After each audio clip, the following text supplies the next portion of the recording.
యవన బిడ్డలారా, ఒక తండ్రిగా నా చేతులెత్తి దండం పెట్టి చెప్తున్నా, నువ్వు మంచోడివే.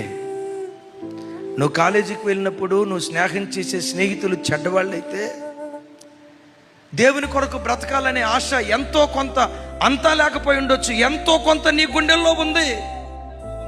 వద్దు, ఈ లోకాన్ని స్నేహించకూడదు.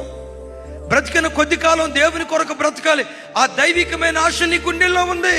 ఇలాంటి దైవికమైన ఆశ కలిగి తాగుబోతులతో నువ్వు స్నేహం చేస్తే, లోకాన్ని జురుకునే వ్యక్తులతో స్నేహం చేస్తే, తిరుగుబోతులతో నువ్వు స్నేహం చేస్తే, సినిమాలు చూసే వాళ్ళతో నువ్వు స్నేహం చేస్తే, నిజదేవుడు ఎవరో తెలియక దైవము కాని వాటిని ఆరాధిస్తూ నీతి విలువలు లేని వారితో నువ్వు స్నేహం చేస్తే, దేవుని వాక్యం అంటుంది, మోసపోకుడి, దుష్ట సాంగత్యము మంచి నడవడిని చెరిపివేస్తుంది.